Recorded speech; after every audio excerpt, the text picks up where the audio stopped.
It's all based on choices, people. I know what stress is. I fly 300,000 miles a year. Sometimes I'm in 4 cities in 6 days. I can't even explain what I went through last week. It's amazing. Sometimes I have a half-day seminar to give, and I'll be honest with you, sometimes my butt is dragging.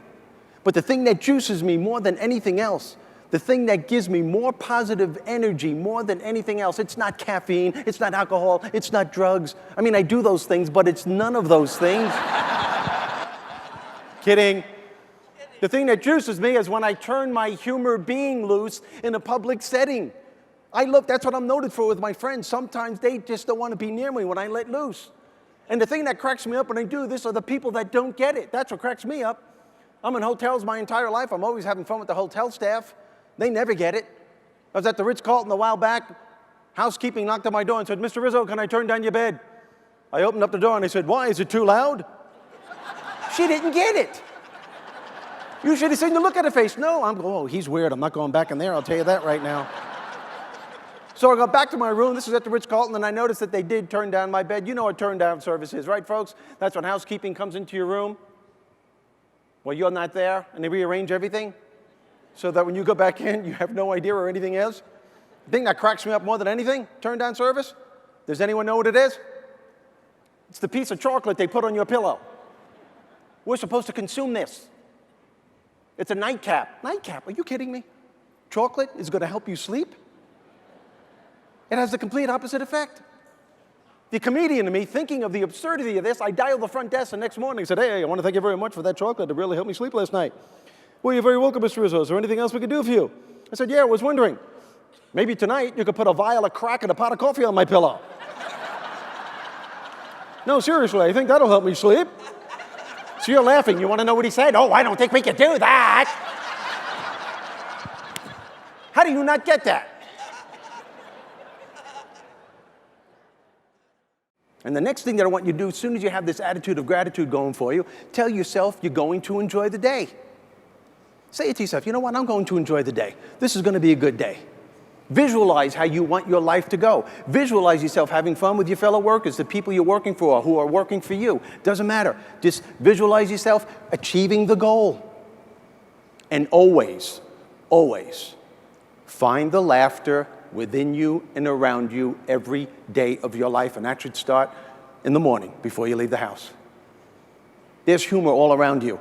We get so caught up in our thought process on what needs to be done, we let all the funny stuff in our lives just pass us by. How many married people are out there? Raise your hands. How many married people? Oh, there's humor there. Oh, there's humor there. As a matter of fact, it's essential. I always said a sense of humor is probably the number one thing that can keep a couple together. Humor, a sense of humor. But if you read Oprah magazine and if you read Cosmopolitan, they'll tell you the key to a healthy relationship is to understand your partner. Oh, really? That's absurd. You'll never be able to understand your partner. The only thing you need to understand is that you will never be able to understand your partner. It's impossible. You'll go out of your mind trying to do it. Hey, I've been married to my wife for 25 years. Till this day, I can't understand why I have to get in trouble for dreams that she has. Guys, you know what I'm talking about? You wake up in the morning, good morning. Oh, don't you good morning me. Well, what happened? Well, I just had a dream that you had an affair with another woman.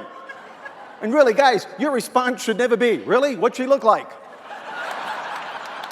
I just want to know if it's the same dream I've been having. Do me a favor, go to sleep, get an email address, let me know. Humor is everywhere. I take this stuff with me when I'm on the road. I think about these things that my wife and I do, it just gives me such a great feeling.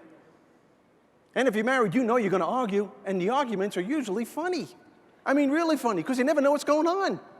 I had an argument with my wife about a month ago, and a friend called me up, and I said, "I can't talk now. We're having an argument." He goes, "What's it about?" I said, "I don't know. She didn't tell me." And they never tell you. Women, why don't you tell us what it is? And you know something's wrong because we're going out, we're ready to go to dinner, we're in the car. I look at her and I say, "Boy, you look great." She goes, "Mm-hmm." And I knew it right there. It wasn't even a word. It was just a mm-hmm. I say, "Something wrong?" "No, nothing. Nothing. There's nothing wrong. Green light, keep going. Green light, keep going." "You sure there's nothing?" "Nothing, nothing." So you let it go. 20 seconds, you let it go, and all of a sudden you hear, you really don't care, do you? Where does that come from? And I look at her and said, of course I care. That's why I asked you. I asked you what is wrong. And then she says something that is totally illogical. Well, if you don't know, I'm not going to tell you. Well, if you don't tell me, I'm not going to know. What am I, the amazing Kreskin? And guys, what do? The dumbest thing in the world. We start guessing what it might be. Don't do that, because then you're telling her stuff that she didn't even know about.